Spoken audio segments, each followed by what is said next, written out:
Halo kawan-kawan, selamat datang di channel Pekerja Kampus. Lewat channel ini, kita akan berdiskusi mengenai teknik menulis dan isu pembangunan terkini. Bersama saya, Hardian. Halo kawan-kawan semua, selamat datang di kelas menulis episode kedua. Nah, di episode kali ini, kita nanti akan membahas mengenai teknik membaca atau teknik mereview literatur secara cepat. Apa sih bedanya teknik yang kita akan pelajari hari ini dengan cara membaca biasa? Bukannya kita membaca itu cuma tinggal membaca. Nah, nanti kita akan mempelajari apa beda-bedanya. Dan sebenarnya ini sangat penting buat kita sebagai seorang akademisi untuk menguasainya. Karena apa? Nanti kan teman-teman terbiasa ya sekarang mendapat banyak tugas, suruh membaca jurnal dan lain sebagainya, membaca buku dan lain sebagainya kayak gitu. Nah, tentu akan dibutuhkan banyak waktu kan ya untuk membacanya. Misalkan, oke, hari ini tugasnya silahkan baca ini kayak gitu. Terus minggu depan teman-teman harus siap untuk menyampaikan apa inti utama atau mempresentasikan apa yang teman-teman udah baca. Nah, itu sulit sekali kalau teman-teman masih pakai teknik membaca kuno yang baca satu persatu kayak gitu. Oleh karenanya, mari dalam momen kali ini kita akan mempelajari cara membaca yang lebih cepat ya gitu. Setelah nanti kita akan mempelajari cara teknik membaca lebih cepat, kita nanti juga akan belajar menggunakan memindahkan apa yang udah kita pelajari tadi ke dalam apa yang kita sebut sebagai tabel literatur review atau bisa kita sebut sebagai bank data kayak gitu. Oke, nggak usah lama-lama lagi, mari kita mulai. Langkah paling pertama dalam teknik membaca cepat itu adalah yang kita harus lakukan adalah membuat atau menyusun pertanyaan. Namanya aja, orang-orang juga sering menyebutnya teknik membaca cepat ini sebagai teknik membaca aktif kayak gitu ya. Nah, oleh karena itu, karena kita dituntut untuk aktif, berarti kita sebelum membaca, kita itu harus terlebih dahulu mengetahui apa yang ingin kita cari dari artikel itu kayak gitu. Ini mencegah kita untuk menjadi seorang pembaca yang pasif atau pembaca kebanyakan yang kita membaca dari awal terus dituntun mengikuti isai itu kemana dia bergerak dan lain sebagainya, atau membaca buku kemana dia bergerak kemana-mana kayak gitu. Nah, itulah yang harus kita antisipasi kayak gitu. Oleh karenanya kita memerlukan beberapa pertanyaan inti atau kita bisa sebut pertanyaan pemandu yang akan dapat memandu kita untuk membaca sebuah artikel atau literatur, buku, jurnal, dan lain sebagainya. Nah, paling dasar, ini sebenarnya kita bisa menggunakan 4 pertanyaan pemandu ini, yaitu apa, mengapa, bagaimana, dan apa implikasinya. Ini mirip kayak teman-teman mungkin dulu waktu kecil di SD atau SMP pernah diajari tentang 5W1H kayak gitu. Nah, ini sebenarnya mirip dari itu. Ini sebenarnya juga sama 5W1H gitu. Cuma kita agak modifikasi supaya sesuai. Karena kan kalau 5W itu kan ada juga when, whom ya, siapa dan kapan kayak gitu. Nah, itu nanti dilebur di how. Jadi bagaimana cara kita menjelaskannya, dan where-nya juga ya. Where-nya itu dijelaskan di how. Jadi ada 3 titik yang kita mulai dengan 3 poin, yaitu apa, mengapa, bagaimana, dan apa implikasinya. Kita mulai dulu dari tentang apa, pertanyaan apa. Apa ini ya apa ini? Apa ini kayak kita tuh mencari ya. Sebenarnya artikel ini tuh mau ngomong apa toh? Atau kalau teman-teman kemarin sudah menyaksikan video sebelumnya tentang mengenal essay yang sebagai dasar dari berbagai artikel, berbagai karya tulis yang lain. Kalau teman-teman belum menyimak, silahkan cek di link deskripsi. Setiap tulisan yang bagus, setiap karya tulis ilmiah yang bagus itu selalu memiliki argumen utama atau apa kayak gitu tadi. Nah, ketika karya tulis itu sudah memiliki argumen utamanya, nah maka kita akan cari pakai pertanyaan apa ini. Apa sih argumen utama yang ingin disampaikan oleh si penulis tersebut kayak gitu. Itu yang pertama, apa. Kalau itu udah ketemu, kita sudah bisa dikatakan setengah jalan udah berjalan, karena ya udah kita tahu. Kalau ditanya dosen kita, coba Rudi, apa yang ingin disampaikan oleh si penulis itu dari tulisan itu? Dia cuma cukup menyampaikan tulisan ini berpendapat bahwa bla bla bla bla bla bla bla bla, itu udah cukup kayak gitu. Nah, tetapi seringkali kita diuji untuk mengetahui pemahaman kita pada selanjutnya, yaitu tentang lalu mengapa sih orang ini, si penulis itu menulis soal ini, Rudy, kayak gitu.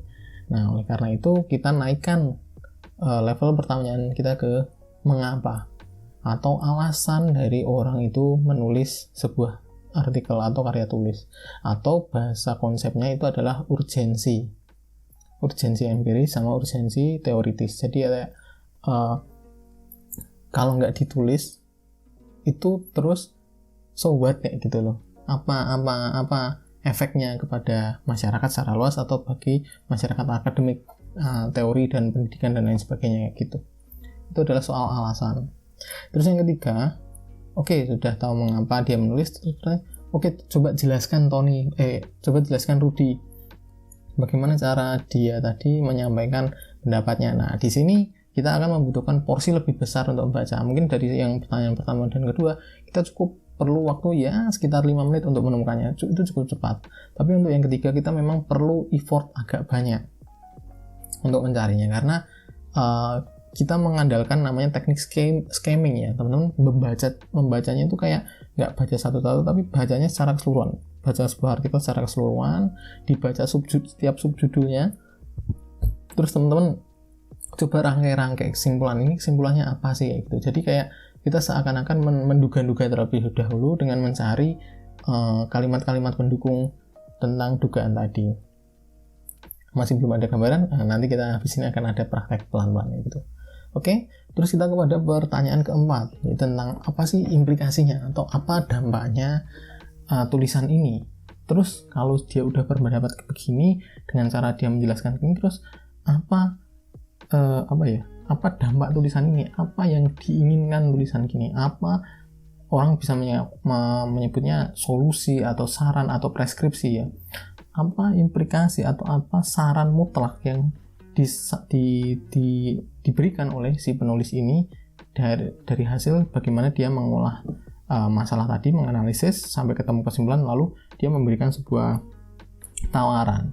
Oke Rudy, kalau udah ketemu ini apa tujuannya, mengapa dia menulis, bagaimana dia menulis, lalu apa dampak tulisan itu, apa yang diinginkan dia, apa sarannya kayak gitu. Nah, itu nanti kita bisa cari di ini tadi dengan menggunakan pertanyaan apa implikasinya kayak gitu. Oke, supaya tidak terlalu lama, teman-teman tidak masih mengawang gitu ya, ini gimana sih maksudnya kayak gitu-gitu, kita akan langsung mencobanya. Mari kita coba. Bentar, saya setting dulu.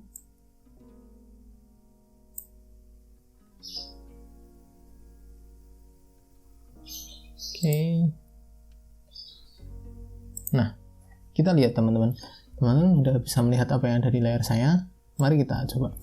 Nah, kita mulai dengan pertanyaan pertama tadi, yaitu tentang apa sih yang diinginkan artikel ini. Di sini saya sudah menyiapkan sebuah artikel teman-teman, yaitu artikelnya tulisannya Pak Renas dan kawan-kawan yang berjudul soal serial labor migration, atau gampangannya itu adalah buruh migran yang berkali-kali dia pergi ke luar negeri dan berpindah-pindah tempat tujuan untuk dia bekerja kayak gitu. Oke.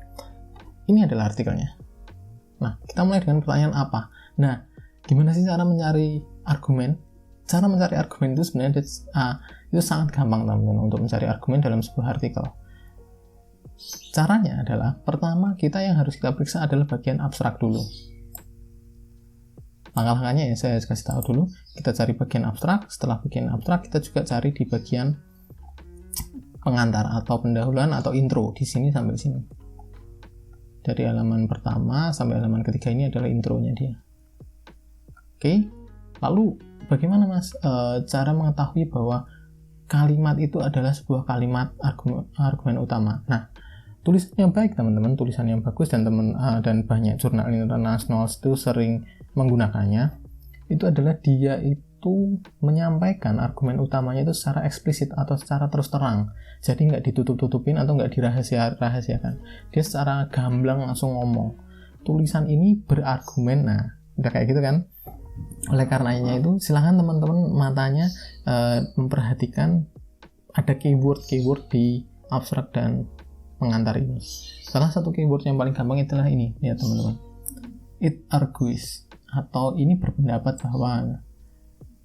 Kalau udah ketemu kayak gini, nah teman-teman lalu baca lagi si kalimatnya. Oh, ini ketemu nih. Oh, bahwa tulisan ini berpendapat bahwa soal mengapa soal serial labor migration ini itu merupakan dalam konteks kebijakan soal labor migration ini itu ternyata dipicu oleh yang namanya masalah kondisi di internal dan juga kondisi di sana atau di tempat sana. Di sini dia menyampaikan, it's argued that policy context of shaping temporary labor migration as they impose precarious and prohibitive condition of settlement in both countries and of origin and destination produce the internationally of low skilled migrant worker. Nah, ini yang dia sampaikan bahwa sebenarnya adalah kenapa kok di sini saya ceritakan dulu dasarnya bahwa tulisan ini tuh ingin membahas soal si buruh migran yang berpindah-pindah kayak gitu loh teman-teman. Nah, ini mengapa sih buruh migran atau TKW teman-teman bisa tahu itu kenapa dia berpindah-pindah? Di sini kalau dia berpendapat bahwa mereka berpindah-pindah atau tidak cuma sekali melakukan perjalanan ke luar negeri untuk menjadi asisten rumah tangga di negeri lain, itu karena adanya kondisi latar belakang yang diciptakan oleh konteks kebijakan. Jadi ada konteks kebijakan yang membuat masyarakat di sini konteksnya adalah masyarakat buruh di Indonesia dan Filipina itu ada kondisi kebijakan tertentu yang memaksa mereka untuk pergi ke luar negeri menjadi buruh migran berkali-kali kayak gitu. Ini sebenarnya sesimpel itu yang ingin dia sampaikan. Kalau kayak gitu, kalau ditanya, lalu apa sih argumen utama tulisan ini? Bahwa penyebab terjadinya buruh migran yang berkali-kali ke luar negeri itu disebabkan karena adanya konteks kebijakan tertentu di Indonesia dan Filipina. Udah sampai situ. Nah, kita udah ketemu nih ininya what-nya kayak gitu. Oke, kita highlight dulu ini soal what. Udah kan? Terus sekarang kita berpindah ke yang kedua, pertanyaannya why, atau mengapa sih dia menulis ini. Nah, untuk why itu umumnya dia juga ditulis di bagian pendahuluan kayak gini. Nah, terus gimana sih cara mencari why ini tadi? Apakah sama dengan tadi ada keywordnya? Ya relatif, kadang ada keywordnya tapi nggak selalu sama gitu. Yang jelas dia juga sama secara gamblang, dia mengatakan bahwa ada namanya tujuan penelitian atau tujuan artikel atau tujuan penulisan kayak gitu. Nah, teman-teman bisa lihat di sini di paragraf kedua ininya nih. This article seeks to establish the emergence of serial labor migration as widespread phenomenon among low-wage migrant worker and to explain the condition that have given us. Ini adalah alasan mengapa dia menulis ini. Jadi artikel ini kenapa kok tujuannya ditulis itu adalah ingin merespon atau ingin menganalisa untuk memahami tentang kemunculan serial labor migration tadi, buruh migran yang berulang kali ke luar negeri yang sekarang akhir-akhir ini itu menjadi fenomena yang menyebar luas di banyak tempat di antara para buruh migran dan ingin menjelaskan kondisi apa yang membuat ini muncul, itu pola ini muncul tuh kayak itu gimana gitu. Nah, ini adalah why-nya. Kita tandai di sini. Oke, udah ketemu dua jawaban. Sekarang kita ke pertanyaan ketiga soal how atau bagaimana argumen ini dibuktikan. Nah, cara untuk membaca how seperti yang saya bilang tadi, itu kita melakukan skimming. Jadi jangan kita fokus cuma melihat satu kayak gini, itu enggak. Tapi caranya adalah kita scrollnya secara kayak zoom out, zoom in, zoom out kayak gitu.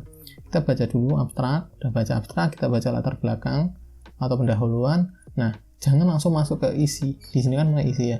Jangan masuk ke isi. Kita lompat dulu teman-teman ke bagian paling belakang atau bagian kesimpulan.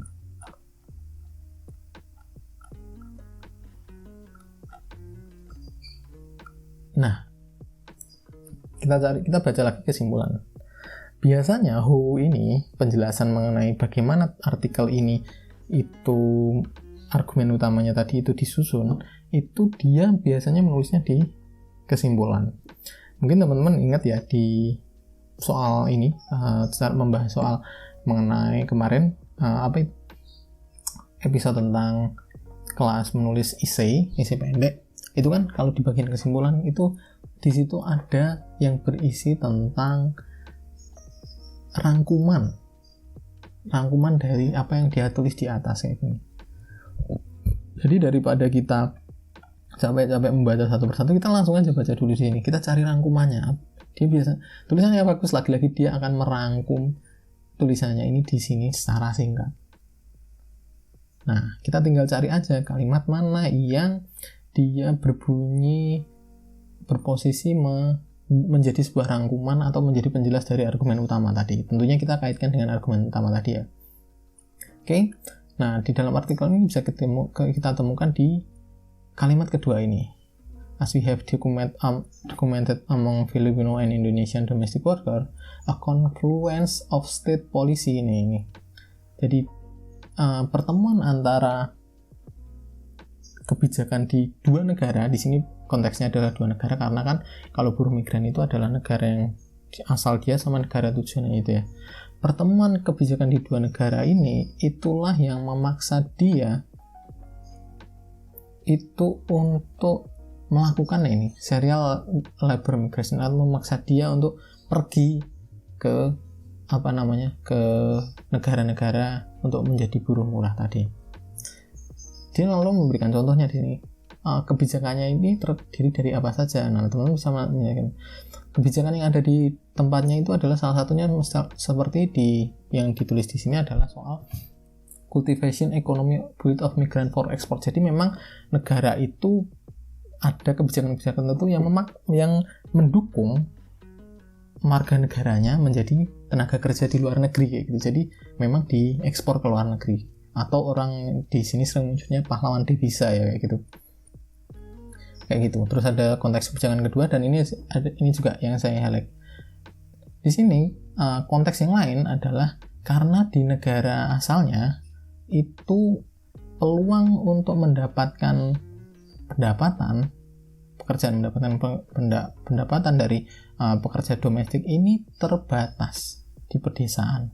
Istilahnya dia nggak bisa menjadi ibu rumah tangga dia bisa menjadi asisten rumah tangga di daerah pedesaan kayak gitu. Mungkin kan tidak semua di wilayah pedesaan, keluarga di pedesaan kan menggunakan asisten rumah tangga ya.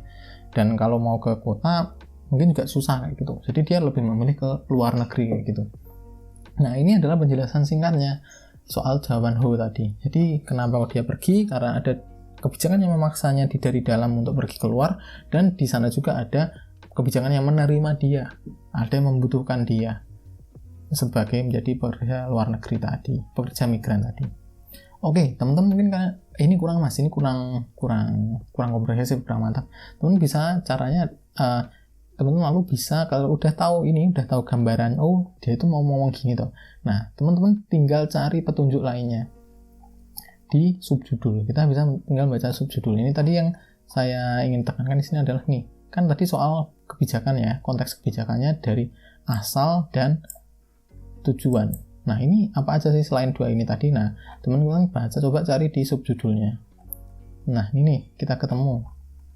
Nah, ini konteks dari penerimaan kayak gini.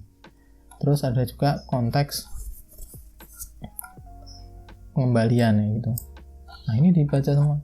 Terus nanti dibaca untuk memperkuat tadi. Apakah terus selanjutnya kalau udah masih ada waktu silahkan teman-teman baca isinya bacanya sekilas-sekilas tadi, konteks kedatangan kayak gitu dibaca, di highlight aja, baca skimming, baca cepat kayak gitu. Baca cepat itu maksudnya kayak di gini, oh gini, oh ya ini penyebabnya ini kayak gini. Gak usah satu-satu, cuma dilihat-lihat aja mana yang penting. Nah terus ada juga selain itu cara untuk membaca lebih. Kalau kayak gini kan saya tadi menyuruh kalian untuk membaca cepat sambil kayak gini ya.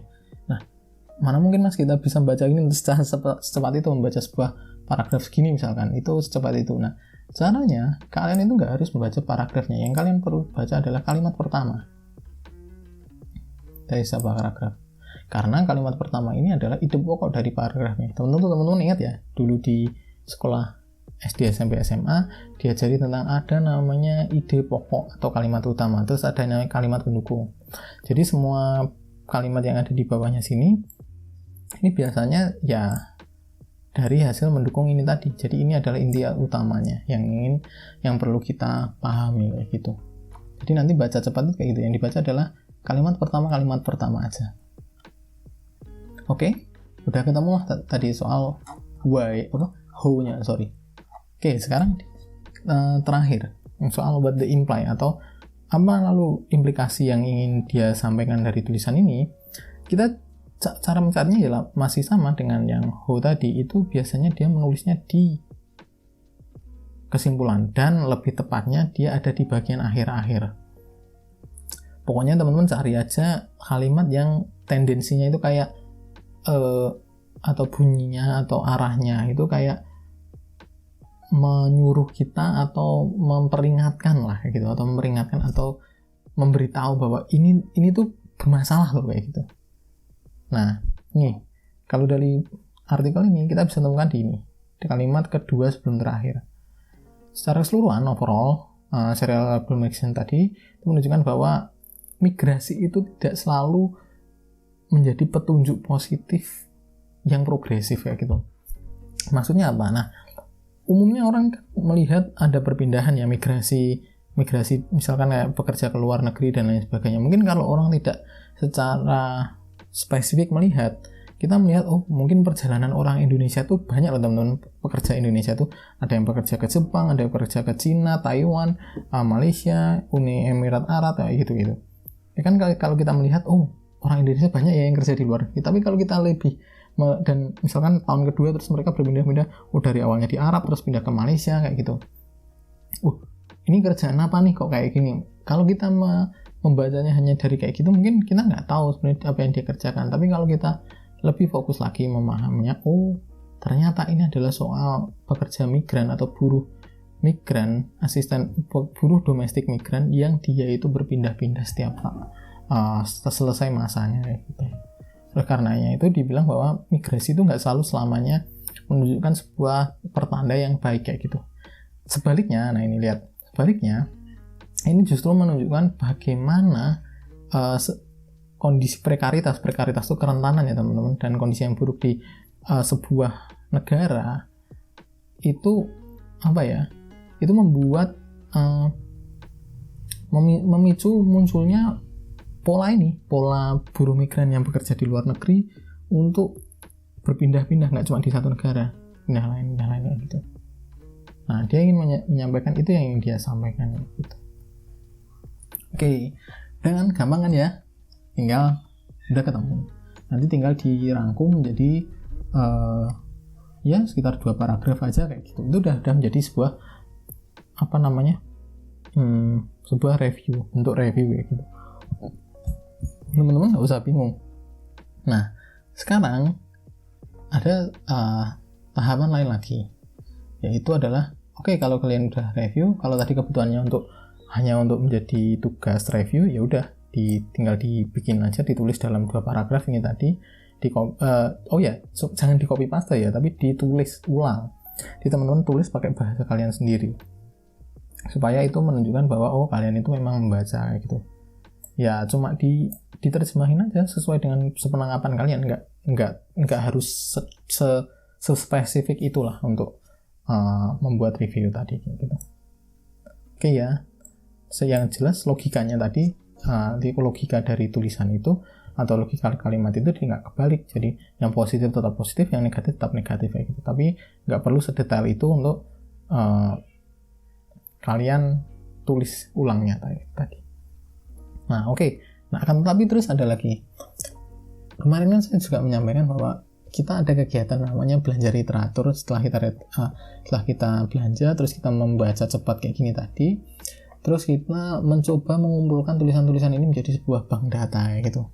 Nah, gimana sih Mas bentuk bank data? Sebenarnya bebas. Teman-teman bisa membentuk bank datanya sendiri-sendiri dengan cara formatnya masing-masing terbebas lah. Nah, tetapi mungkin ini ada sebuah model yang bisa kita gunakan. Terutama ini untuk teman-teman yang mau menghadapi menyusun tugas akhir skripsi, saya sangat sarankan untuk teman-teman membuat ini. Atau ini.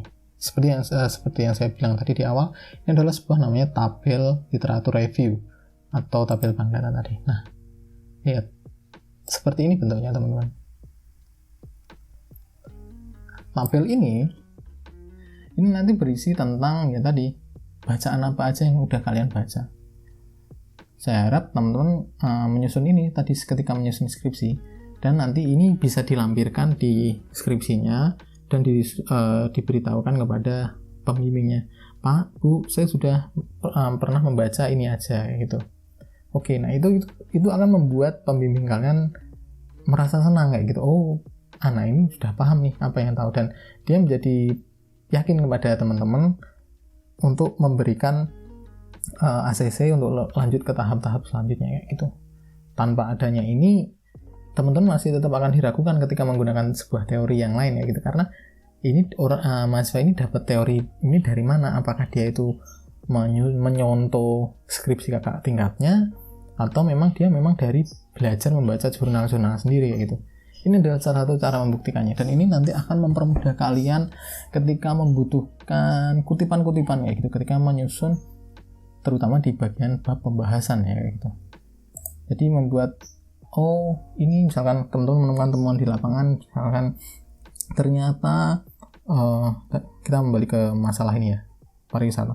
Ternyata pariwisata tidak membawakan kesejahteraan. Nah, terus teman-teman ini sesuai dengan itu sesuai dengan siapa, itu teman-teman bisa menemukan, misalkan saya kemarin kayaknya udah pernah baca soal pariwisata di Thailand yang tidak membawakan kesejahteraan deh. Terus teman-teman buka ini bank datanya, terus ini deh, terus nanti tinggal di copy ini, masukkan ke sini, terus nanti copy paste argumen utamanya dalam tulisan kalian, atau parafrase lagi argumen utamanya. Itulah, itu cara supaya tulisan teman-teman nanti akan menjadi padat penuh dengan tadi literatur, teori-teori, jurnal dan lain sebagainya tadi. Oke, kita tinggal pindah ya berarti ini ya. Pertama kita tulis judulnya di sini udah, terus penulisnya udah. Nah, terus sekarang yang penting adalah metode. Boleh skip sih, tapi saya sarankan untuk tidak men-skip metode. Teman-teman harus menulis metode setiap tulisan yang kalian baca, karena ini cukup penting teman-teman. Oke, ini dia, misalkan dia cari di mana ya. Di sini dia langsung menggunakan methods kayak gitu, ditulis metode kayak gitu.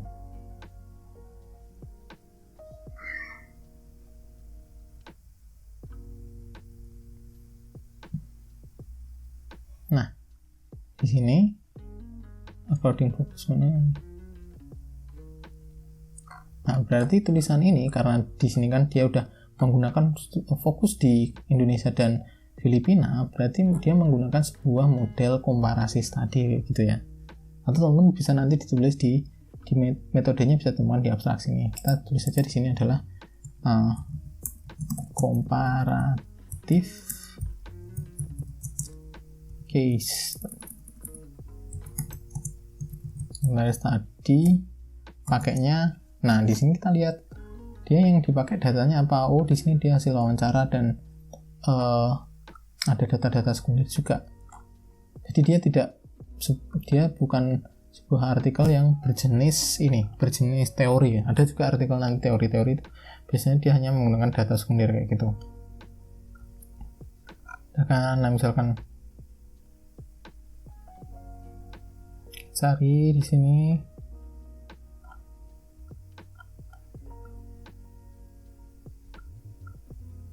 kita cari terus. Nah, ini misalnya we call the environment from Yuli. Nah, ini kan berarti dia habis wawancara, berarti dia adalah studi empiris.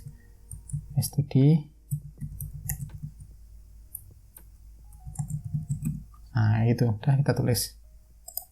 Terus nah kita masukkan tadi argumen utamanya. Kita masukkan argumen utamanya, masukkan sini artikel ini gitu, pendapat bahwa kebijakan merupakan penyebab bla bla bla bla. Udah kan? Terus cari lagi urgensinya. Nah ini lihat urgensinya, kita temu sini, kita pindah ke sini. Artikel ini muncul sebagai respon membludaknya jumlah pekerja yang berpindah-pindah atau serial trouble migration tadi. Ada kan? Bla bla bla bla itu. Terus hasilnya ya teman-teman tulis-tulis lagi.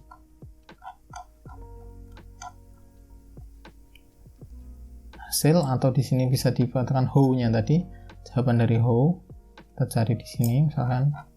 Teman kalau di hasilnya bolehlah ditulis banyak, misalkan catatan-catatan penting yang kira-kira kutipan apa yang perlu kalian butuhkan, itu bisa ditulis. Teman-teman bisa masukkan teori-teori yang penting juga. Teman-teman juga bisa menggunakan menulis di sini teori yang nanti kiranya teman-teman bisa pakai di risetnya kayak gitu. Misalkan di sini kebijakan di daerah asal membuat bla bla bla, sedangkan kebijakan di tempat tujuan bla bla bla bla gitu. Contoh kebijakannya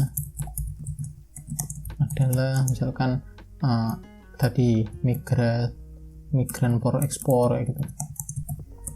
Ya gitu. Udah kan? Nah, terus sama untuk yang bagian implikasinya mana tadi? Nih, kita tulis di sini bahwa ternyata migrasi serial migration itu tidak selalu baik, menunjukkan sebuah pola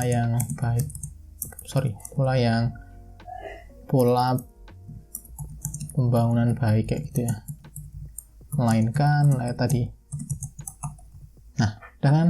Ini udah. Nah, tetapi ada satu hal lagi yang tidak boleh teman-teman lupakan ketika sudah menulis ini, yaitu soal kritiknya. Silahkan teman-teman di sini menyampaikan pendapat kalian pribadi kepada tulisan ini. Kira-kira apa yang masih belum teman-teman pahami atau masih dirasa kurang dari tulisan ini kayak gitu.